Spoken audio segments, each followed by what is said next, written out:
Hi friend, welcome to RV guitar classes. मैं हूं आपका दोस्त आरवी गांवरी। दोस्तों, आज हम करने वाले हैं क्रोमेटिक स्केल। फ्रेंड्स, हमारे काफ़ी सारे लेसन अभी तक बन चुके हैं और अभी तक हमने किसी भी स्केल के बारे में बात नहीं की है। तो फ्रेंड्स, आज हम करने वाले हैं chromatic scale. Chromatic scale guitar के लिए बहुत ही इम्पोर्टेंट सब्जेक्ट है। तो मैं आज आपको क्रोमेटिक स्केल्स बताने वाला हूँ।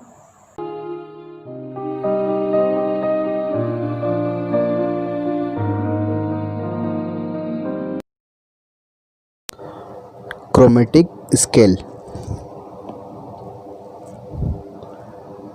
स्टेप 1। तो दोस्तों, क्रोमेटिक स्केल शुरू करने से पहले आपको गिटार के स्ट्रिंग के बारे में पता होना चाहिए। अगर आप बिगिनर हैं तो आपको स्ट्रिंग के बारे में पूरी जानकारी होनी चाहिए। गिटार में 6 स्ट्रिंग्स होती हैं जिसका नाम है ई, B, G, D, A, E. तो दोस्तों, अगर आप इस लेसन पर हैं तो आपको ऑलरेडी गिटार के स्ट्रिंग्स के नाम तो याद होंगे।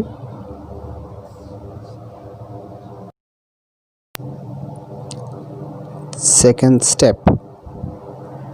तो फ्रेंड, आप देख रहे हैं यहाँ पर लिखा है ए, बी, सी, डी, ई, एफ, जी। तो दोस्तों, ये वो वर्ड्स हैं जो गिटार के लिए मोस्ट इम्पॉर्टेंट है। म्यूज़िक सीरीज़ में सिर्फ ए से लेकर जी तक ही वर्ड यूज़ किए जाते हैं। इसके अलावा अदर कोई अल्फ़ाबेट यूज़ नहीं किया जाता, यानी कि जी के बाद कभी भी एच नहीं आएगा। जी के बाद सीधा फिर आपको ए ही रिपीट होगा, जैसे कि ए, बी, सी, डी, ई, एफ, जी, देन अगेन ए, फिर बी, सी, डी, ई, एफ, जी। तो इसी तरह ये रिपीटिशन में चलता रहता है। इसके अलावा कोई भी नोट्स नहीं होते हैं या कोई भी अल्फ़ाबेट्स इसमें यूज़ नहीं होता है। तो फ्रेंड, इसके अलावा होता है एक ए शार्प और बी फ्लैट। तो वो आपको आपके स्क्रीन पर दिख रहा होगा। तो ये दोनों ही वर्ड जो ए हैश करके आपको सिंबल दिख रहा होगा, इससे ए हैश नहीं, उसे ए शार्प कहा जाता है और उसकी जस्ट पास में ए फ्लैट है। तो ये सभी, तो फ्रेंड, मोस्टली शुरू में शार्प और फ्लैट लगता है।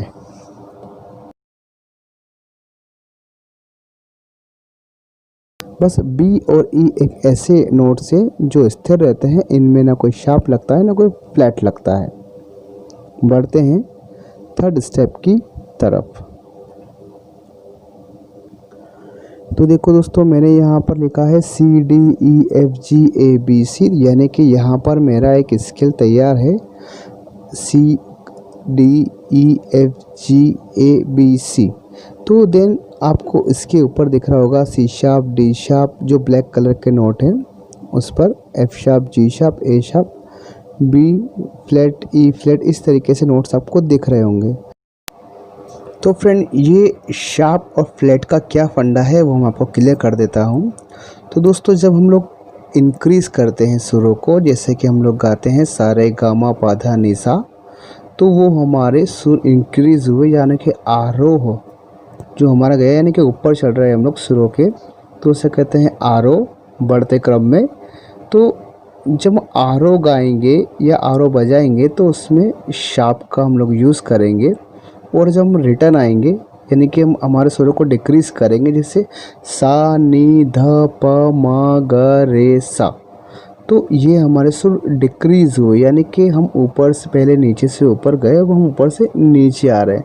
जब हम ऊपर से नीचे आएंगे, हमारे सुरों को डिक्रीज़ करेंगे, आरोह से हम अवरोह की तरफ आएंगे, तो हम वहाँ पर उससे फ्लैट से शो करेंगे।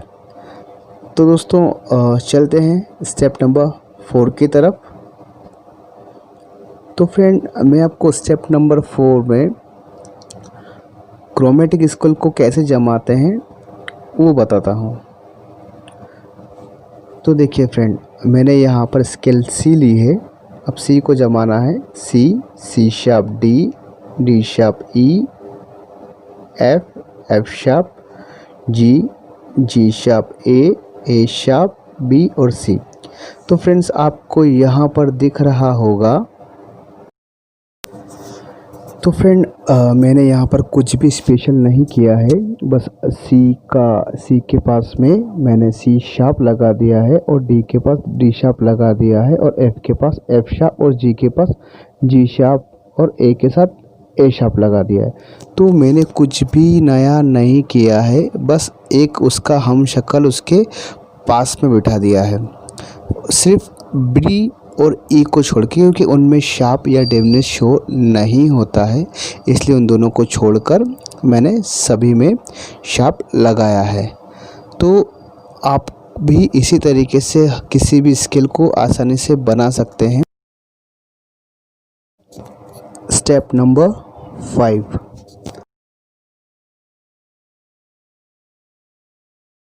ई B G D A E. तो ए के बाद दोस्तों आप देख रहे होंगे रेड कलर का डॉट है जो शो कर रहा है ए शार्प को। हमने ए स्केल को लिया है यहाँ पर। ए के बाद बी में शार्प नहीं होता इसलिए उसके पास में सी है, और सी के जस्ट पास में एक रेड डॉट है जो है सी शार्प। देन वैसे ही डी शार्प, फिर ई में शार्प नहीं है इसलिए उसके पास में है एफ, और हम अब देखेंगे एफ शार्प। जैसे जैसे रेड डॉट आगे बढ़ रहा है वो शार्प को इंडिकेट कर रहा है। उसके पास है जी, और जी के पास आप देखेंगे फिर से रेड डॉट है, यानी कि ये है जी शार्प। तो फ्रेंड्स आपको यहाँ पर नेक चार्ट दिख रहा होगा, यहाँ पर स्ट्रिंग के नाम है। तो फ्रेंड ये पूरा चार्ट खाली था, यहाँ पर कोई शार्प नहीं था, तो मैंने आपको ब्लैंक चार्ट में डॉट के ज़रिए शार्प कहाँ कहाँ लगेगा वो उसकी लोकेशन मैंने आपको बताई, ताकि आपको और अच्छी तरीके से और आसानी से ये स्केल्स समझ आ सके। अब मैं आपको क्रोमेटिक स्केल का पूरा चार्ट दिखाता हूँ। चलते हैं स्टेप नंबर 6 की तरफ।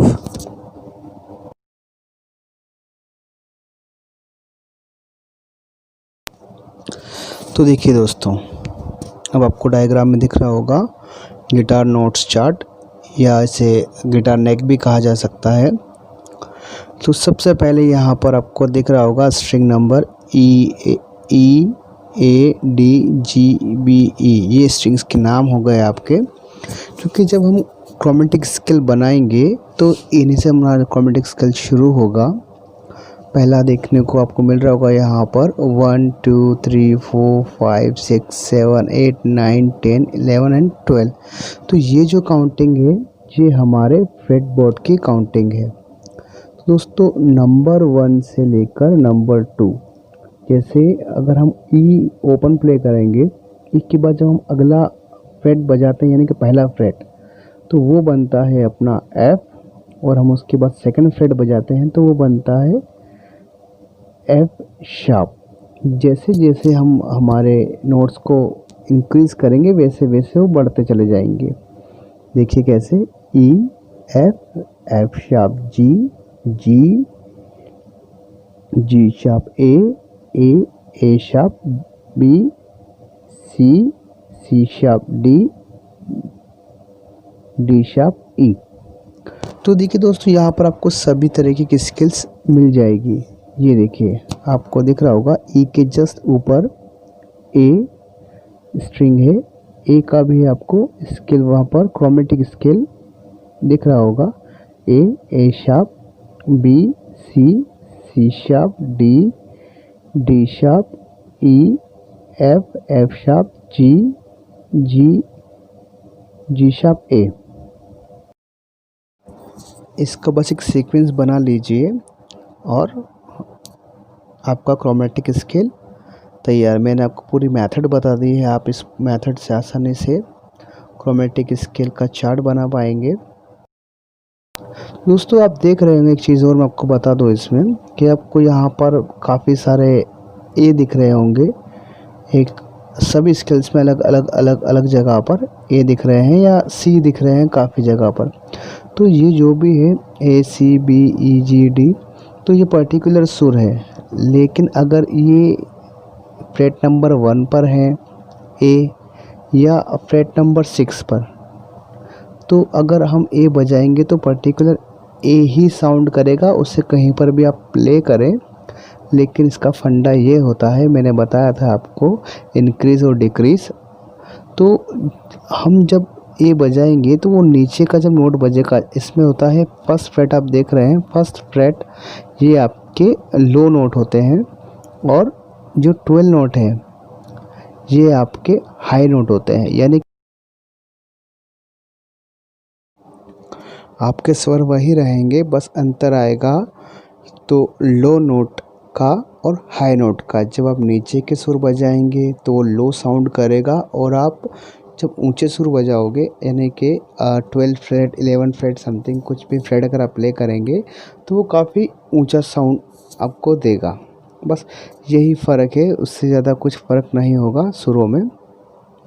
तो फ्रेंड्स आज के लिए इतना ही, फिर मिलते हैं अगले लेसन में। फ्रेंड्स अगर अभी तक आपने मेरा चैनल सब्सक्राइब नहीं किया है तो प्लीज़ मेरे चैनल को सब्सक्राइब कर दीजिए और बेल नोटिफिकेशन को ऑन कर दीजिए। फिर मिलते हैं अगले लेसन में, तब तक के लिए अलविदा।